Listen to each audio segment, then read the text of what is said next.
TV24 Kannada ನ್ಯೂಸ್ಗೆ ಸ್ವಾಗತ. ಬೆಳಗಾವಿ ನಗರದ ಸ್ವಚ್ಛತೆ ಕಾಪಾಡಿ ಹಿರಿಮೆ ಹೆಚ್ಚಿಸಲು ಪೌರ ಕಾರ್ಮಿಕರ ಪಾತ್ರ ಬಹಳಷ್ಟಿದೆ. ಅವರ ಹಿತ ಕಾಪಾಡುವುದು ಸರ್ಕಾರದ ಜವಾಬ್ದಾರಿಯಾಗಿದೆ. ರಾಜ್ಯದಲ್ಲಿ 70% ಪೌರ ಕಾರ್ಮಿಕರನ್ನ ಈಗಾಗಲೇ ಕಾಯಂಗೊಳಿಸಲಾಗಿದೆ. ಮುಂದಿನ ದಿನಗಳಲ್ಲಿ ಸರ್ಕಾರದ ಮಾರ್ಗಸೂಚಿ ಅನ್ವಯ ಹಂತ ಹಂತವಾಗಿ ಕಾಯಂಗೊಳಿಸಿ ನೇಮಕಾತಿ ಆದೇಶ ನೀಡಲಾಗುವುದು ಎಂದು ಪೌರಾಡಳಿತ ಹಾಗೂ ಹಜ್ ಸಚಿವ ರಹೀಂ ಖಾನ್ ಹೇಳಿದ್ದಾರೆ. ಇನ್ನು ನಗರಾಭಿವೃದ್ಧಿ ಇಲಾಖೆ, ಪೌರಾಡಳಿತ ನಿರ್ದೇಶನಾಲಯ ಬೆಂಗಳೂರು ಹಾಗೂ ಜಿಲ್ಲಾಡಳಿತ ಇವರ ಸಂಯುಕ್ತ ಆಶ್ರಯದಲ್ಲಿ ಬೆಳಗಾವಿ ಜಿಲ್ಲೆಯ ವಿವಿಧ ನಗರ ಸ್ಥಳೀಯ ಸಂಸ್ಥೆಗಳಲ್ಲಿ ನೇಮಕವಾದ ಪೌರ ಕಾರ್ಮಿಕರಿಗೆ ನೇಮಕಾತಿ ಆದೇಶ ಪತ್ರ ವಿತರಣಾ ಕಾರ್ಯಕ್ರಮದಲ್ಲಿ ಪೌರ ಕಾರ್ಮಿಕರ ನೇಮಕಾತಿ ಆದೇಶ ಪತ್ರಗಳನ್ನು ವಿತರಿಸಿ ಅವರು ಮಾತನಾಡಿದ್ದಾರೆ. ಸಿಎಂ ಸಿದ್ದರಾಮಯ್ಯ ಅವರು ಇದಕ್ಕಿಂತ ಮುಂಚೆ ಅಧಿಕಾರದ ಅವಧಿಯಲ್ಲಿ ಮುಖ್ಯಮಂತ್ರಿ ಸ್ಥಾನದಲ್ಲಿದ್ದಾಗ ಈಶ್ವರ್ ಖಂಡ್ರೆ ಅವರು ಪೌರಾಡಳಿತ ಸಚಿವರಿದ್ದರು. ಅಂದಿನ ದಿನಗಳಲ್ಲಿ ಪೌರ ಕಾರ್ಮಿಕರನ್ನ ಕಾಯಂಗೊಳಿಸಲು ಸೂಚಿಸಿದ್ದರು. ಅದರಂತೆ ಸಿದ್ದರಾಮಯ್ಯ ಅವರು ಎಲ್ಲ ಪೌರ ಕಾರ್ಮಿಕರನ್ನ ಕಾಯಂಗೊಳಿಸುವಂತೆ ಆದೇಶ ಹೊರಡಿಸಿದ್ದಾರೆ ಎಂದು ಹೇಳಿದ್ದಾರೆ. ಜಿಲ್ಲೆಯ ಪೌರ ಕಾರ್ಮಿಕರಿಗೆ ನೇರ ನೇಮಕಾತಿ ಆದೇಶ ನೀಡುತ್ತಿರುವುದು ಸಂತಸದ ವಿಷಯ. ಬಹಳ ದಿನಗಳಿಂದ ಪೌರ ಕಾರ್ಮಿಕರ ಕಾಯಂಗೊಳಿಸುವ ಕುರಿತು ಹೋರಾಟಗಳನ್ನು ನೋಡಿದ್ದೇವೆ. ಅವರ ಬೇಡಿಕೆಗಳನ್ನು ಈಡೇರಿಸುವ ಭಾಗ್ಯ ಇಂದು ನಮಗೆ ಬಂದಿದೆ ಎಂದು ಲೋಕೋಪಯೋಗಿ ಸಚಿವ ಸತೀಶ್ ಜಾರಕಿಹೊಳಿ ತಿಳಿಸಿದ್ದಾರೆ. ಇನ್ನು ದೇಶದ ಜನತೆಯ ಆರೋಗ್ಯ, ನಗರ ಸೌಂದರ್ಯ ಕಾಪಾಡುವಲ್ಲಿ ಪೌರ ಕಾರ್ಮಿಕರು ಸಲ್ಲಿಸುತ್ತಿರುವ ಸೇವೆ ಶ್ಲಾಘನೀಯವಾದದ್ದು.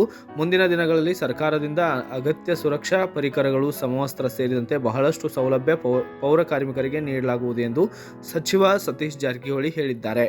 ಇನ್ನು ಸುಮಾರು 368 ಪೌರ ಕಾರ್ಮಿಕರಿಗೆ ನೇಮಕಾತಿ ಆದೇಶ ಪತ್ರ ಪ್ರತಿಗಳನ್ನು ಈಗಾಗಲೇ ನೀಡಲಾಗಿದೆ. ಜಿಲ್ಲೆಯ ಸ್ವಚ್ಛತೆ ಕಾಪಾಡುವುದರ ಜೊತೆಗೆ ಕೋವಿಡ್ ಸಮಯದಲ್ಲಿ ತಮ್ಮ ಜೀವವನ್ನು ಲೆಕ್ಕಿಸದೆ ಪೌರ ಕಾರ್ಮಿಕರು ಜನತೆಯ ಸೇವೆಯನ್ನು ಮಾಡಿದ್ದಾರೆ. ಸರ್ಕಾರದ ಮಾರ್ಗಸೂಚಿಯಂತೆ ಎಲ್ಲ ಪೌರ ಕಾರ್ಮಿಕರಿಗೆ ಮತ್ತೆ ನೇಮಕಾತಿ ಆದೇಶ ಪತ್ರಗಳನ್ನು ನೀಡಲಾಗುವುದು ಎಂದು ಡಿಸಿ ನಿತೇಶ್ ಪಾಟೀಲ್ ಹೇಳಿದ್ದಾರೆ. ಬೆಳಗಾವಿ ಮಹಾನಗರ ಪಾಲಿಕೆಯ 155 ಮತ್ತು ಬೆಳಗಾವಿ ಜಿಲ್ಲೆಯ ನಗರ ಸ್ಥಳೀಯ ಸಂಸ್ಥೆಗಳ 213 ಜನ ಸೇರಿದಂತೆ ಒಟ್ಟು 368 ಪೌರ ಕಾರ್ಮಿಕರನ್ನು ಸರ್ಕಾರಿ ನೌಕರರನ್ನಾಗಿ ನೇಮಕಾತಿ ಮಾಡಲಾದ ನೇಮಕಾತಿ ಆದೇಶ ಪತ್ರಗಳನ್ನು ವಿತರಿಸಲಾಗಿದೆ.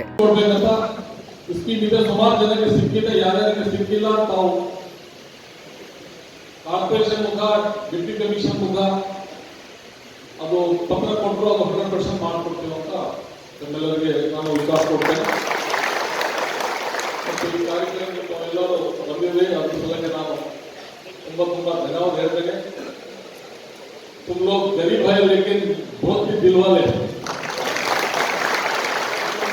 और रियल में भी फूल फैसिलिटी की अगर कोई कमाई है तो फर्स्ट आप लोगों की बहुत ही ईमानदारी की कमाई, फूल फैसिलिटी की कमाई और जितना भी सुंदर दिखता है सिटी या छोटे छोटे तालुके, उसमें आप ही का बहुत बड़ा हाथ है. तो मैं इसके लिए आप लोगों को होने का बहुत बहुत धन्यवाद बोलता हूँ. नमस्कार, जय हिंद. ಆದೇಶ ಪತ್ರ ಬಗ್ಗೆ ಬಂದಿರುವ ನಗರ ಪಾಲಿಕೆ ಮತ್ತು ವಿವಿಧ ನಗರಸಭೆ, ಪುರಸಭೆ, ಪಟ್ಟಣ ಪಂಚಾಯತಿ ಎಲ್ಲ ಪೌರ ಕಾರ್ಮಿಕರ ಮಾಧ್ಯಮದಲ್ಲಿದ್ದಾರೆ. ಬಹಳ ದಿನಗಳಿಂದ ಈ ಹೋರಾಟವನ್ನು ನೋಡ್ತಾ ಇದ್ದೀವಿ. ಸುಮಾರು ವರ್ಷಗಳಿಂದ ನಮ್ಮನ್ನು ಕಾಯಂಗೊಳಿಸಬೇಕು, ಬಹಳ ಕಷ್ಟದ ಕೆಲಸ ನಾವು ಮಾಡ್ತೀವಿ ಅಂತ ಸುಮಾರು ದಿನಗಳಿಂದ ಆಯಾ ಸರ್ಕಾರಗಳಲ್ಲಿ ಒತ್ತಡವನ್ನು ನೋಡ್ತಾ ಇದ್ದೀವಿ. ಅವರ ಬೇಡಿಕೆಯನ್ನು ಕೊನೆಗೆ ಈಡೇರಿಸುವಂಥ ಭಾಗ್ಯ ಇವತ್ತು ಬಂದಿದೆ. ಬಹಳ ಒಳ್ಳೆಯದಿದೆ ಅಂತ ಹೇಳ್ತಾರೆ. ಯಾಕಂದರೆ ಬೇರೆಯವರೆಲ್ಲ ಕೂಗಿದೆ, ಆದರೆ ಇವರಿಗೆ ಕೂಗುವಂಥ ಶಕ್ತಿ ಬಹಳ ಕಡಿಮೆ ಇದೆ. ಆದರೆ ಇಂದಿನ ಸರ್ಕಾರ 22ರಲ್ಲಿ ಆದೇಶ ಮಾಡಿ ಬೇರೆ ನೇಮಕಾತಿ ಮಾಡುವಂಥ ಪ್ರಯತ್ನ ಮಾಡಿದೆ. ಇಂದಿನ ಸರ್ಕಾರಕ್ಕೂ ಮತ್ತು ಇವತ್ತಿನ ಜಾರಿ ಮಾಡುವಂಥ ಈಗಿನ ಸರ್ಕಾರ ಎರಡೂ ಕೂಡ ಶ್ರೇಷ್ಠ ಖಂಡಿತವಾಗಿ ಹೋಗಿ ನಮ್ಮ ಮಾತನ್ನು ಈ ಸಂದರ್ಭದಲ್ಲಿ ಹೇಳೋಣ. ತಾವೆಲ್ಲ ಇಲ್ಲಿವರೆಗೆ ಕಾಯಂ ಇರಲಿಲ್ಲ. ಇವತ್ತಿಂದ ನೀವೆಲ್ಲ ಕಾಯಂ ಆಗಿದೆ. ಟೀಚರ್ಗಳಲ್ಲಿ ಇನ್ನೂ ಸುಮಾರು 4 ಹೆಚ್ಚಿಗೆ ಇನ್ನೂ ಕೊಡಬೇಕಾಗಿದೆ ನಮ್ಮ ಜಿಲ್ಲೆಯಿಂದ. ಬಹುಶಃ ಅದು ನ್ಯಾಯಾಲಯ ತಡೆಯಾದಿಂದ ವಿಳಂಬ ಆಗಿರ್ಬೋದು. ಆದರೆ ಸರ್ಕಾರ ಆ ಕಡೆ ಗಮನ ಹರಿಸ್ತದೆ. ನಿಮಗೆ ಕೂಡ ನ್ಯಾಯ ಕೊಡುವಂಥ ಪ್ರಯತ್ನ ಈ ಸರ್ಕಾರದ ಆಟಂಕ ಭಾವನೆಯನ್ನು ವ್ಯಕ್ತ ಮಾಡ್ತಾ ನಾವು ಒಳ್ಳೆ ರೀತಿಯಿಂದ ಕೆಲಸ ಮಾಡಬೇಕು. ಯಾಕೆ ನೀವೆಲ್ಲ ನಗರ ಸ್ವಚ್ಛ ಇರುವಂಥ ಒಂದು ಬಹಳ ಪ್ರಾಮಾಣಿಕ ಕೆಲಸத்தை ಹೇಳಬೇಕಾಗ್ತದೆ.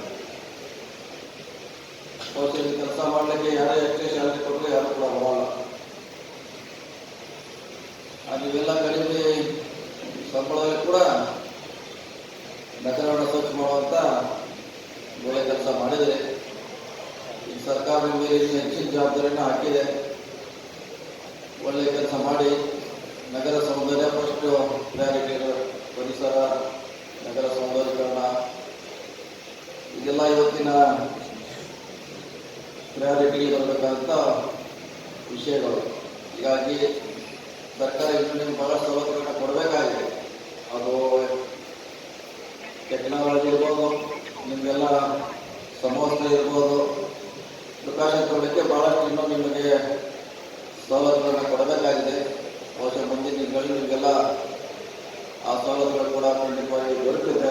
ಜೊತೆಗೆ ಹೊಸ ಟೆಕ್ನಾಲಜಿ ಎಲ್ಲ ಜಗತ್ತು ಮುಂದವರು ಕೂಡ ಇನ್ನೂ ನಾವು ಚರಂಡಿಯಲ್ಲಿ ಇಳಿದು ಸ್ವಚ್ಛ ಮಾಡುವಂಥ ಅವಾಗ ಘಟನೆಯನ್ನು ನೋಡ್ತಾ ಇರ್ತೀವಿ.